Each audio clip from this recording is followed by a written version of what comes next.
Welcome to Rock the Boat, Rebecca. Happy Wednesday. Yes, thank you so much. I'm excited to be here. I'm super excited because I have to tell you that every time I have someone reach out to me wanting to be on this show and I see Mhm. who they are, or just like in general, I'm always very shocked that first of all these young adults want to speak to me, and then also like I look at all of you and I think, wow, you guys are so impressive and there's so much that you guys have accomplished. Then it makes me So feel kind sweet. of validated. You should. I have heard great things from Ellen. I just recently finished watching her episode to Oh, like good. prepare, get in the right headspace. I've heard great things. I'm very excited and you should be very proud. Thank you. Every now and again I do have to have a moment of being proud, and I feel like Yeah, it's really important for everyone to have those moments, right? of course. Yeah. Yes. So I would love for you to introduce yourself. You can go ahead and kind of tell us, something about yourself, and we can kind of just go from there. Perfect. Okay. So my name is Rebecca Bannister. I am a senior in Granada Hills Charter High School. So I'm in Los Angeles. I love everything politics, social justice, what I'm planning on studying in the future. I want to go into political science and then become an attorney. Criminal defense has always been like very much my niche because I think it's important to advocate for especially communities that are underrepresented, and that's why I'm really focused a lot of my work based on like community and building access and increasing understanding for these specific topics. I always love hearing that because especially with everything going on in today's time, I feel like a lot of adults feel like you guys aren't going to do anything to make a Yeah. difference. And I'm like, no, no, no, no, no, no. It's the opposite. Yes. Yeah. I think there is a huge like idea that Gen Z is just sitting around and waiting for people to hand them things, but there's a lot of people starting incredible initiatives, and there's also a lot of people don't already know, but there's already a lot of Gen Z in college specifically advocating for these things. There's a lot of people helping campaigns, especially recently we saw the elections in New York yesterday and Virginia and everything like that. So there's definitely a lot of advocacy going on, and it's directly like youth involved. So let me ask you this, Rebecca, because I want to know where that's coming from, in the sense Yeah. that do you see kind of the older generations being a little stagnant and not really doing what they need to be doing? So then you feel the responsibility of like, hey, we're the upcoming generations. If we want to make a difference, we have to be the ones doing it. Do you think it's that, along with also, I don't know, maybe kind of proving yourselves too, that like you guys Mhm. can really make a difference? Yeah, I mean, I feel like every generation has their like stepping onto the stage moment where they're like, this is what we want to achieve. We want to see further justice. We want to see this. And that's how we've gotten so many incredible movements throughout history. And I think Gen Z is really coming into their own right now because we have seen definitely a very shift in like almost taking a step back with a lot Mm. of current legislation and like current administrations that we definitely want to make sure that our impact is heard and people understand that not all of us tolerate taking that step back. We want to go forward in the future and we're willing to put in the effort and the work to get there. Yeah, I think a lot of people forget that you have access to so much information, where someone Mhm. like myself, when I was younger, if I wanted to make a difference, I would actually have to like go to a library and research or watch news or, VHS tapes of things from the past, where Mhm. you all have such real-time information. And it's like we have to respect that you have a lot of knowledge now and you have a lot of Exactly. information at your tips, that if anything, I would think that what you guys are learning and what you can do with it is much better than what we're doing because of that Mhm. access. Yeah, I think I always tell people that ageism has always been very funny to me Uh, because I have some of the most intellectually stimulating conversations with people my age that I can't hold with people who are sometimes older than me because they're unwilling or they close themselves off to having these more complex conversations with teenagers. But we do have such incredible access to the internet and online resources that it's becoming easier and easier to make these impacts and have these really cool conversations like we're having today. Yeah, it's interesting because so I have a really good friend of mine. We went to UCLA together. We've known each other since we were 18 and we're Mm-hmm. 50 now and we're like Oh, sisters and she I has love a that. daughter who's a senior in high school. And I always like to have these conversations with her daughter about politics, about social justice, and we have a lot of different opinions.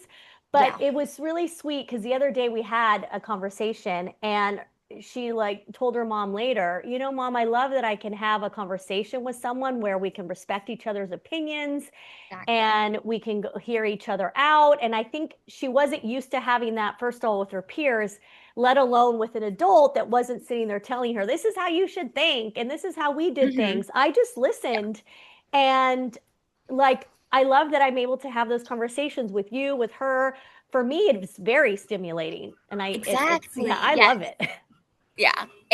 I really enjoy those kinds of conversations. I've always been told that I'm an old soul because I do love talking to like the adults in my family and just getting to hear like their perspective on life because I think it's so valuable. I know I have grandparents and I want to make sure I'm carrying on their legacy and their story, especially since like my culture is such a big part of like who I am as well. So, how did you even start getting so involved? Because when I was looking at your Instagram, I mean, you've already received a presidential award for volunteerism. Like, you're a part of so many organizations. And I'm Mhm. always curious how so many of you are able to get involved with such organizations at such a young age. Like, where do you hear about them? Mhm. Because I know that there's adults that are still trying to figure out how they can help or be involved. So, how are you guys having your finger on the pulse with all of that? I'm very lucky in the sense that I've always been very geared to knowing like what I wanted to do. I like sixth grade, I was like, yep, I want to be an attorney. And I haven't very much strayed from that goal. And I think that's because my parents raised me in a way that I could be whatever I wanted, but they wanted to make sure I tried a bunch of different things very early on. And I tried the sports. I did the baseball and soccer and that wasn't for me. I tried the sciences and also not for me, but I really have always had this drive towards humanities. And so when it comes to looking at projects or initiatives that I can do, I'm always like, what do I want to do? And how can I have someone help me through this process? That's something I recently did with my voter registration youth voter registration because with the upcoming election, I wanted to make sure students had the access to register to vote and had the ability to have their voices heard. Some people registered, some people pre registered, but the day we did it, we had over 200 students were able to register, which was incredibly exciting. And I knew this is what I wanted to do. I talked to my school and my counselors and I got it approved. And then I went online and I looked up voter registration how to's, presentations, and I started learning how best to facilitate a thing like this. And in doing that, I found a organization that would actually give me a grant to do a voter registration presentation. So I filled for that, and I got $100 grant to actually carry out these drives. And I was able to put more love into making them as best as they could be, as easy for the students, and like ensure that every little detail was added to it because I kind of did it backwards. I knew what I wanted and then I took the steps backwards to get like the resources to do it. What's crazy is you're not even 18, so you can't even vote. Like, No, I had such major FOMO I yesterday was about gonna it, say you actually. probably were so just Yes. like, oh, Yes, with everything. I was like, I live in California. I had, I know. Let me tell you, girl, yesterday, so I love to go to the actual polling I stations. saw Like, your story on yes, it. I am that person where for me, I get really excited. And yeah, I was shocked to see that there was an actual line yesterday when I went to go Mhm. vote for the presidential election last year. No lines, went right in, out. And then this year, for one initiative, like, Proposition 50, there was a line and then it was even longer when I got out. Like, I think they had like record voting Turnout. and Yeah. turnout. Like, it's really exciting to see because, again, I think people start getting really kind of upset that nobody's out there exercising their Mhm. right to vote. So, do you know, like, statistically, like where Gen Z is at when it comes to voting? The actual mark, I do not have an exact statistic on that, but I do know people who have pre registered to vote are something like 80% more likely to actually go out and vote. And that's why the drives were so important to me, because I wanted to make sure people knew, like, most of the people I was talking to were very informed politically because I went to AP Gov classes. I went to Hmm. kids who are like really interested in this, but they didn't know they had to pre-register or register to vote 15 Yeah. days beforehand. Oh, They is didn't that what it know, is? Okay, yeah, they 15 didn't days. know, in California at least, they Okay. didn't know the entire process. They didn't know they could even do it online.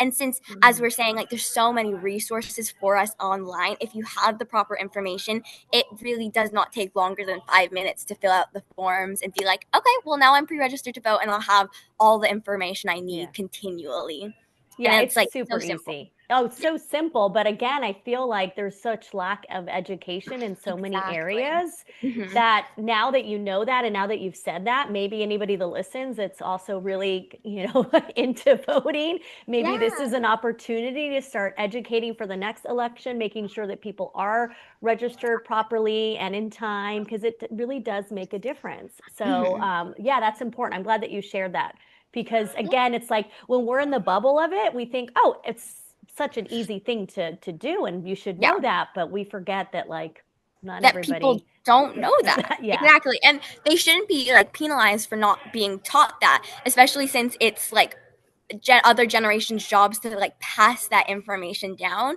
And I just saw that gap that wasn't being passed down. So let's fix it. And we got to. And that was really exciting. Yeah, and the next year, because when's your birthday? When do you turn 18?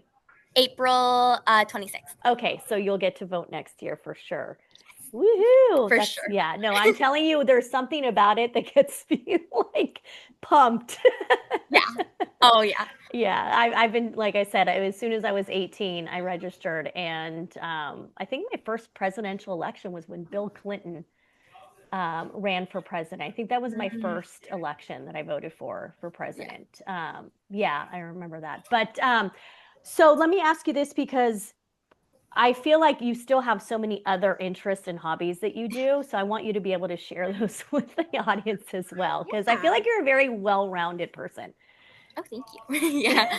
I like to do a little bit of everything that adds to my niche. I just like carry it around like my lore. Well, then do tell. Okay, okay. So outside of that like political realm that I'm in, I'm really in love with music. I have no musical talents, but in my free time, I will go to concerts. I I love saw that. crafting. I love just the entire community around it. Communities have always been really big for me because when I was little, I changed schools like 6 times, and I never really got to like create that safe space. So I had to be like the one to take it upon myself to build that around me. So I'm Jewish, so I used to go to Chabad every week, and so that was one community. And then my sister recently had her bat mitzvah, so like Ah, I had to like I learned Hebrew for my bat mitzvah, but canceled because of the pandemic. So I got to oh like take that no. ring, put that hat back on, and try and like help her, as well as like being able to engage in my community aspect of that. I love concerts, like I was mentioning. So I've definitely had people that I've met along the way through concert journeys. I really love Tate McRae. Okay. And I recently went to her concert in I Los saw Angeles, that. and we did a fan like event there Mhm. that I planned. We cut nearly 300,000 strips of paper, me and some of my friends, and it was these little green papers. And during her song Greenlight, everyone put it over their flashlight, and it like the entire top ring of the stadium glue like this beautiful green, and it matched her song beautifully. It was, and that was like my impact. Like that was the moment that I had to be like, wow, like How did you I even get them out to the fans, the audience? just individually. Every You just single walked section. I around walked like, up the stairs. I gave it, I was like, can you please pass this down? I had a little cart and a little like a Ziploc bag of all the instructions and the amount you'd need per section. And I just went individually and gave it to them all around the stadium. It was a forum, so it was yeah. relatively big, but It it was was the Kia, doable. right? The Kia right Yeah. across from SoFi where my Chargers play. Yes. Oh, I love SoFi. Yeah. Yeah. And then, oh, of course. Yeah. Sorry. Um, And then some other communities of mine, I'm in this specific program at my school called the International Baccalaureate. So it's like advanced classes. It would be like in the same level as AP, but it's for a more international lens. So it's like people interested in being diplomats and lawyers and attorneys and doctors and stuff like that. So I want to go to school internationally. So that's really something that I love. But we have this, and I'm in a 5,000 person school. We have this Oh community my of gosh. 70 students that you get to just know really, really well. And you get to like struggle with them through the hard times. You get to like persevere with them. It's like, I have my different sectors of my life that I like to contextualize like these communities. And that's really like how I've come about so many of these projects is just like, how can I give back to these people who've given so much to me? I love that you talked about community because when you mentioned 70 people, my graduating class in high school was 62. So, Oh, wow. That's yeah, tiny. I know our entire high school was, I think, less than 300 people. Oh, And wow. so obviously it was like a very tight community. Mhm, And nowadays, I find that you do really have to be very intentional about mhm. finding certain communities that you feel that, there's other people that are like-minded and you can really open up. And so the fact that you have found that, that's great because I feel like they're everywhere. It's just discovering where they're at because Yeah. I find with your generation, you guys understand. It's almost like instinctually you understand how important community is Mhm. because I feel like a lot of you guys were robbed of it because of COVID and everything Yeah. and social media as well. So the fact that so many of you understand how important it is, I feel like it is just kind of like an instinctual thing, but like it's human nature. Yeah.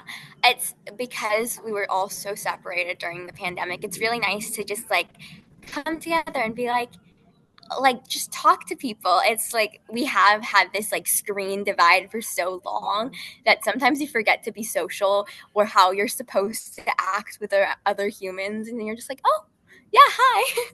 Yeah, no, I mean, and that's another thing that I think a lot of the older generations kind of are losing sight of that.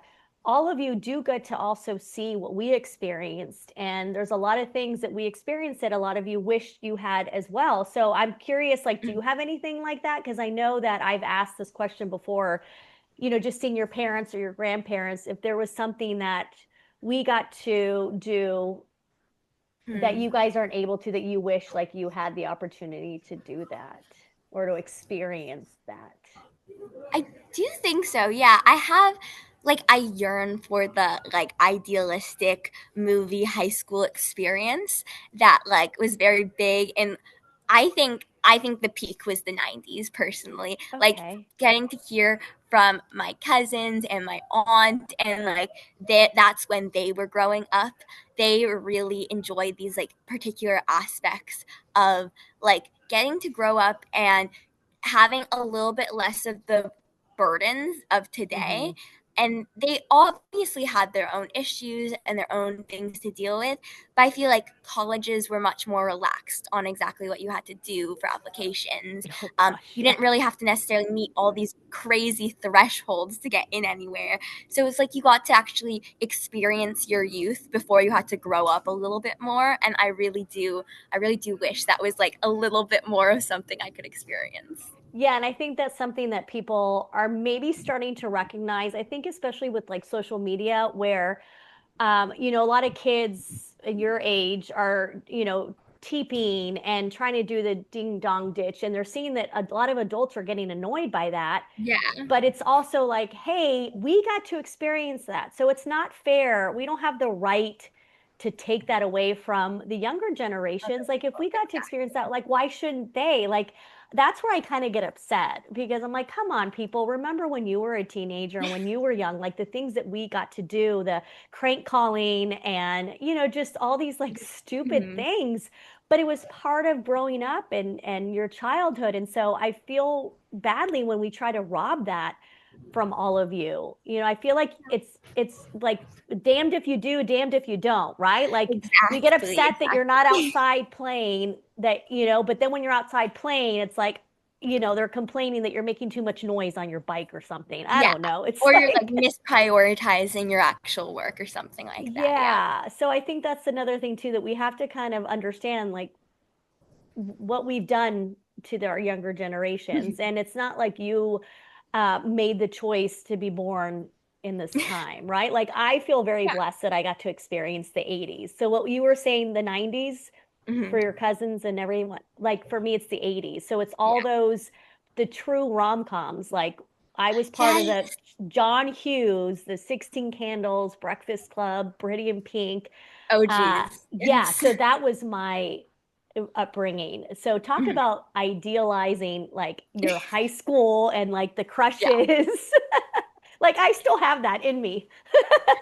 Um, I have that in me, and it's not even my generation, but I love it. Like the cusp 90s, 1999. My favorite movie is 10 Things I Hate About You, Oh and my that's gosh. like I just rewatched that the other day because it was on TV and really I love Kate so good. Hudson. Like, isn't Yeah. that we know that's not the Kate Hudson. No, That's no, that's that's how to lose How to a Lose a guy Guy. in 10 days. But the 10 that's with who is it with again? She's a Heath blonde too. Ledger. Heath Ledger. Okay. And then And um darn, I'm trying to think who the actress I don't is. remember her name, Okay, I'm but gonna she have to plays look that Pat up. Stratford. You'll have to rewatch Okay, it. I'll have to. I did rewatch the other one, that How to Yeah, Lose a Guy in 10 Days, but I have that's a good seen one too. that one too. Okay, so that's your favorite. I'm gonna have to watch it again. Yeah. And you'll have to let me know what you think because I hold it in such high regards. Really? Uh, and I think that's another thing too, is that you guys still have a sense of nostalgia that so many of us Mhm. have. Like, again, it's like every generation is truly experiencing the same thing the previous generations have experienced, just on a different level. That's Yes. Yeah. all. Like, And it's just a different time, just like different experiences. But at the end of the day, it's like all the same part of growing up. exactly. So I want to know, are you a senior this year? I am. So the whole college thing. Yes, Do you yes. have a do you have a school that like you really want to go to? Well, you mentioned UCLA. I definitely have that on my list. It's Okay. my local UC, so that's Okay. definitely something that I love. But if not that, I would kind of want to go East Coast. My dream school has always been Yale. But I've kind of been branching out more. I really like Fordham because I really Okay. love the community aspect, the access to MSG for concerts, and like different, just Is that like in the that city feeling. city? Is Fordham in the actual city of New York? It is, so there is a city campus and then there's a Okay. Bronx campus.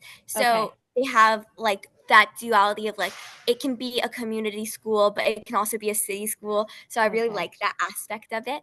Other than that, I'm thinking just like maybe American, maybe George Washington, like in Okay. DC I for political lived in science. Virginia for 20, 30 Really? years, so outside of DC. My son graduated from Virginia Tech. Oh, well, Yeah. I know many people applying there right now. Great school. Okay. Yeah. And my ex-husband went to George Washington University. Oh, nice. Yeah. Yeah, So I have a lot of time, like, when you said American and GW or did you say yeah. Georgetown or GW?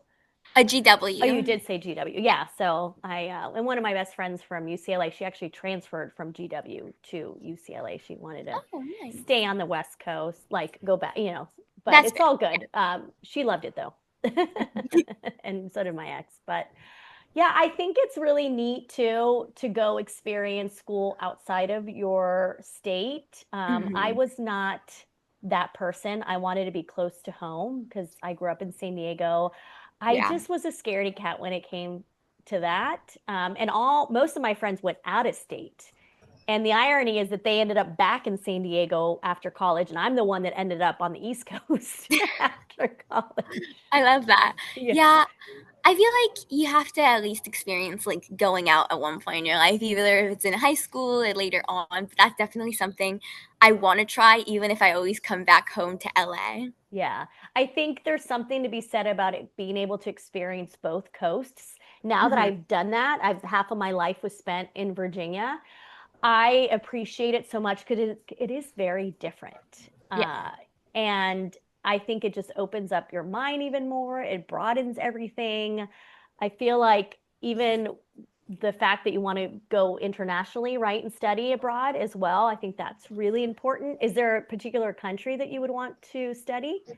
I'm specifically focusing on the UK. Okay. So I have schools actually all around the UK. I really love some schools in London because obviously it's gorgeous there. I've been a few times, and like some crazy amazing like renowned institutions are just like on your way to work. Like everyday life you just Right. have this like economic school of London and stuff like that. I'm just like I love that so much. Have you ever But been? I've been to London. I Okay. haven't visited the school. Gotcha. But you have been to London. I haven't been to the UK. I would love to go, but that's really cool that you want. Okay, so London, so we'll put that on your trajectory as And then well. I also have a few schools in like Ireland. I have Maynooth University. Okay, I haven't heard that. It's like a smaller, but just tuition over there is so nice. It's so much better, and so it's such a and they're so good at international relations and Hmm. like policy. So it does seem to be like a really good fit. But I'm skeptical. Everyone in my family's skeptical because they don't want me moving that far. Yeah, I get that, but at the same time, I think if you're going to do it, you got to do it when you're young, you know? Exactly. Yeah, because then later it gets more difficult as you get older. You have more responsibilities, so it's not as easy just to up and move out of the country. I'm Um, showing this to my parents later. Oh uh, yeah, she was saying Raquel was actually mentioning that I yeah. should leave. Listen, I honestly, I don't have like regrets in my life, but there are things that I wish I had again been a little bit fearless with. And one of them was studying abroad. I was an art history major at UCLA, and Oh so there was an opportunity to study in yeah. Italy and go to Florence. But again, like there was something within me at that time. I just a lot of insecurity. I just a lot of fear about getting out of my comfort zone. Like I Hmm. was such a different person. And now that I've grown, I look back and I really do wish I had taken those opportunities. And so that's why when I hear, all of you say those things, I'm like, just do it. Yeah. But I don't want I to get in trouble by your parents either. they're fine. They're fine. They need to hear it. Yeah. Yeah, I that I think is something I'm really well known for. Thank you. I was delivered a drink. Oh my goodness. Um, but I my concierge service. Wow.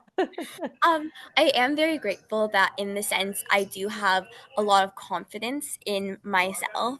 I don't always know exactly what I'm doing, but I always have faith that I will do it well and that I will like succeed no matter what I do. And that's really what like drives me to do all of my projects. That's actually how I started my main project, Ask a Friend, was like I joined this organization inspiring girls in the 8th grade, and it is a international nonprofit to connect women with role models around the world. And I have gotten the opportunity to like present with them, to write incredible articles about these amazing women, and also then do like events at my school. And that's really how I kind of branched off from that. I'm still obviously with Inspiring Girls. I love working with them, but they actually sourced the role models for my speaker panels for Ask a Friend. So I've been talking a lot, but I was going to quickly introduce Ask a Friend if that's okay. Absolutely. So it is my passion project. It's something that I've been working with for the last 3 years. It is a panel program. So there's a panel series. My very first one was with three speakers. Our keynote speaker was Sky Jackson. She's a pretty well-known like Disney Channel star. Yeah, I know who that is. Yes. And she came to my school, and as a Title I school in Los Angeles, we get resources, but they're always very limited. So it was really nice being able to bring 100 students from my program, able to like sit and hear these women talk about women's empowerment, about strength, about making your voice heard, and like really breaking that glass ceiling that we sometimes like face as women. And then most recently, October 23rd, we actually had a STEM panel that was fully run by me. I got to moderate it for speakers from NASA, Meta, this local construction company in Los Angeles. And they really got to like break down the stigma of AI and talk about job security. They also got to provide such great insight for these students about like what jobs they should specialize in, if they should have a niche, stuff like that, to really ensure like that's a big fear, like not having a job in 10 years, but having a degree and you need to pay off and stuff like that. So like this is one prong of my project, but just to provide access to students with these panels, with information to prepare themselves for college and their future career. Wow. I'm like sitting here going. I word vomited at you No, it for a was little so bit. impressive. Like, no, not at all. Again, I just sit here and I think it's funny how many of my colleagues and adults will watch these podcasts or they'll Mm-hmm. watch like me promote it on LinkedIn, especially. And they're Yeah, like, where do you get these Gen Zers? Like, they make me feel like I'm inadequate. I was like, it's not like I'm seeking out for a particular type of Gen Zer. It just happens to be that all of you have such special qualities and just are so special in your own way. And it's just appreciate that. really like impressive. That's all, and yeah, it makes us adults sometimes be like, what are we doing with our lives? You motivate us and you inspire us. Like at I'm least you do glad. that for me. Yeah, So that's what I've really found is it's a yeah, two-way street. yeah, it So is. like a second part of my project is one-on-one individual connections. So we surveyed the population of my school and like, what are you interested in? What are you scared about? What do you need to know? And we got that information, and I individually paired students with alumni from my school. So we have like Great alumni idea. connection program, so they can ask questions about a whole slew of things, but they're specifically partnered based on their career interests so That's that they can such a good individually idea. acquire. I think so Why isn't too. every school not doing this? I feel like my high school, even though, I mean, it's much bigger now, but like I would Mhm. love to be paired up with someone from my high school and be able to It's mentor them. it's really incredible because I've gotten the feedback from the people, and they're like, some are like freshly out of college, some are newly graduated, but they're like, even they're like, oh, it's incredible getting to talk with so and so, they're so passionate. And I'm like, exactly, like you get to be the role model you wanted to see, and they Yeah. get to inspire you to continue your work. So it really is like a two-way street. Yeah, it definitely is. That's why I love to mentor because it's not just me, helping all of you. Like I can't tell you, it's the reverse so many times. Like there's so many Mm-hmm. times I walk away from like a session. Like yesterday, I just started my fourth year mentoring for kids in Israel, high school Mm-hmm. students, and it's for English proficiency. Oh, very And nice. yeah, so I started my fourth year yesterday, and my student was the same student as last year, so we already had a rapport. And I Mm-hmm. can't tell you like how excited I was to see her again because we hadn't Yeah. talked since the last school year. And just when I got off, like I just there was something that it just like a fire in me like lights Mm-hmm. up at like after this conversation, Rebecca, I'm gonna be like, okay, Yes. wow, I'm inspired. Like, what can I do? And That's the goal. Yes, yeah. I love it. Yeah, so that's why for me, I tell people all the time, like mentor, mentor. It's not just about the student or the Mhm. mentee. Like, believe me, it's going to benefit you in so many ways. Exactly. So, Yeah. so I love that. Well, that's a great way to start closing out the episode. They always go by so quickly. Oh, I know. Is there anything that you want to share before we go? Any parting words? Anything that you want Well, to say? I will just say people, and I've heard this often, people will make fun of you, they will laugh at you. But when you're over here accomplishing your dreams, they can't say anything because they doubted you the entire time. And so I'm always looking for people in that community who will support me through that entire process, the good, the bad, the ugly.